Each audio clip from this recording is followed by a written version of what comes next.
Now, we begin this week at I-35 and Johnson Drive in Merriam, Kansas, where the world's largest furniture retailer, IKEA, breaks ground on its new 359,000 square feet store.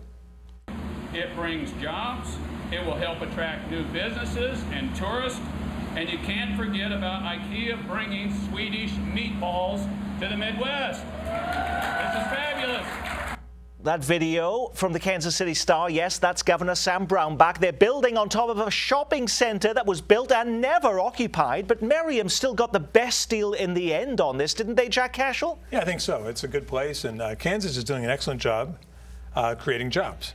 The metropolitan area is creating jobs. Kansas is creating about 6/7 of those jobs that they're creating, and it's a good place. It's very visible, and I think they'll do well. Can somebody refresh my memory for a moment, though, as to why it was that Merriam was ever chosen for this development? Why could it have not have been, you know, the site of the former Bannister Mall, for instance, or even the Great Mall of the Great Plains, or anywhere else in the metro? It seems like an odd site for some people.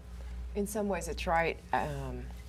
You know, it's right there where there's a big population base. And it gets down to the demographics and the economics, I would assume. And part of the pitch is that when you build the IKEA, all these other stores will fill in around.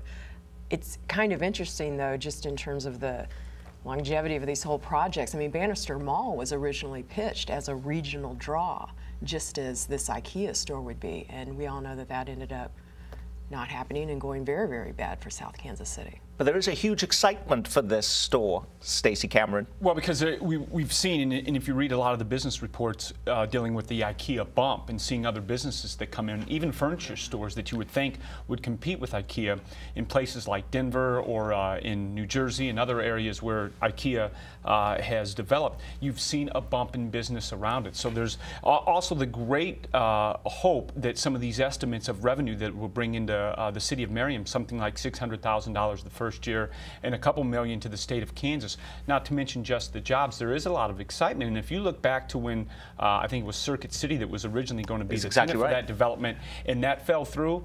That was about 3 years ago when I moved here. I don't think anyone would have thought this would be the end result, and actually it's probably a great windfall for the city as well as the state. Jack.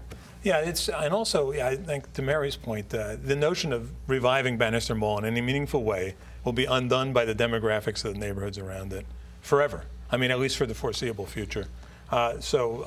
We keep raising Bannister Mall and a soccer thing or this thing. It's not going to happen. Well, one of the interesting things we'll have to watch, I think, as the IKEA is built and begins to sell goods, is how much their effort will grow the market for furniture, or how much it steals, if you will, from, say, the Nebraska Furniture Mart in western Wyandotte County, and what effect that has on revenue, tax revenue, both to Merriam and to the entire county and the entire state. You know, what's called the substitution effect, Nick, is often ignored in this community. That we think, well, IKEA is going to build this brand new facility and it's going to generate all this new revenue. But in fact, that revenue may come from other places. Restaurants don't sell as many meals. Other furniture stores don't sell as much furniture. And the net effect is sometimes difficult to tease out.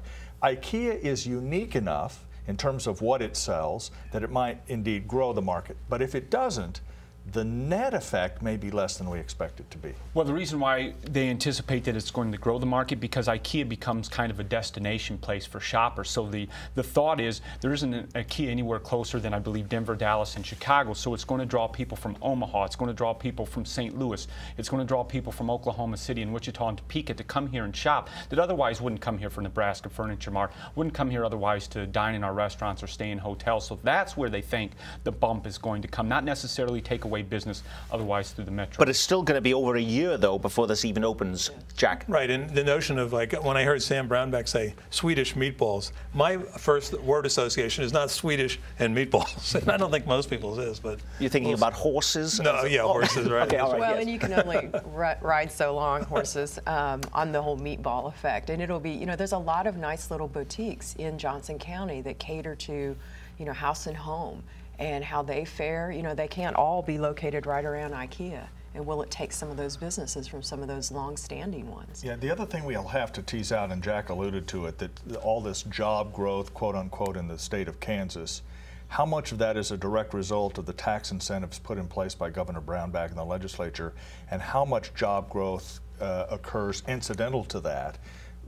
There's no doubt that Sam Brownback will count the IKEA jobs as having grown under his watch after the tax increase went into effect, but there's little evidence that IKEA came to that site particularly because of the tax policy in the state of Kansas. So one of the jobs we'll have going forward is to try and make sure we completely understand what the impact in terms of jobs that tax cut has been.